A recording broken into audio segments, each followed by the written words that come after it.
diorang ni kena rasuk dengan syaitan yang menyamar sebagai dewa. Okey, dekat dalam cerita Incantation ni, dia adalah watak perempuan yang bernama Lee Ronan. Dia ni disumpah sebab melanggar pantang larang ada sesebuah ajaran agama Buddha sesat ni. So waktu tu orang-orang ajaran sesat Buddha ni cakap lah anak dalam kandungan dia ni adalah anak yang terpilih untuk menjadi korban diorang punya dewa lah kan. So dia ni tak nak, dia bawa lah lari anak dia ni ke mana-mana nak selamatkan anak dia ni. Tapi makin lama makin anak dia kena kacau, dia kena kacau. So basically cerita ni tentang struggle-nya Lee Ronan ni nak jaga anak dia, nak jauhkan anak ni daripada benda-benda dewa jahat ni. So kalau korang nak tahu lebih lanjut, korang kenalah tengok cerita tu sebab aku tak nak banyak cakap. Itu pun mungkin aku dah a bit bagi spoiler sikit. Jomlah kita start dia punya kisah asal dia.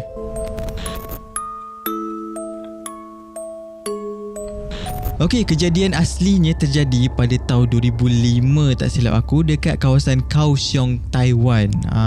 Kalau korang nak tahu, perkataan incantation tu sendiri membawa maksud mentera ataupun jampi. Kalau korang tengok movie tu, memang daripada mula sampai ke habis dia akan ulang mentera yang sama je. Maybe sampai kan kau boleh hafal mentera tu macam mana. Okey, pada waktu tu adalah satu family ni yang dipercayai nama family tu adalah family Wu ataupun keluarga Wu. Keluarga Wu ni dia terdiri daripada 6 orang. 2 tu mak ayah dia, ada 3 orang anak perempuan dan 1 anak lelaki. Lelaki tu anak bongsu dia lah. Waktu tu diorang ni memang satu family dikenali sebagai orang yang kuat agama. Pada satu hari ni anak bongsu dia ni kena penyakit misteri tau. Diorang pun tak tahu anak bongsu dia ni kena penyakit apa. But yang lagi misterinya kan, sepanjang dia sakit tu, ada satu malam ni anak bongsu dia ni kena histeria tau, menjerit-jerit macam meroyan pun ada kan. So dalam histeria tu yang teriak-teriak menjerit-jerit tu, dia bukan menjerit kosong, dia macam menjerit panggil kakak sulung dia. Kak Long lah aku gelarkan, macam kakak sulung ni panjang sangat pula. Dia panggil Kak Long suruh balik. Macam aku tak kira, aku nak Kak Long balik juga, aku nak Kak Long balik, aku tak kira.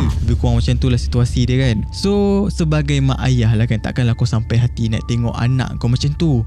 So di call lah Kak Long dia ni, suruh balik kampung.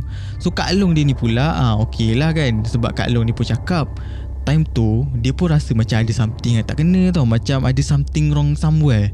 So dia pun terus bergegas lah balik ke kampung. Kak Long dia ni pula duduk kat Taipei. So nak pergi ke Kaohsiung ni memang perjalanan yang jauh lah dikira kan, macam perjalanan mungkin dalam 4 ke 5 jam macam tu. Nah, dipendekkan cerita, Kak Long ni pun sampailah ke kampung kan. So diorang ni teruslah bergegas pergi ke bilik adik bongsu dia ni. So dalam situasi tu contohlah, kenapa dik, kenapa panggil kakak, kenapa ni?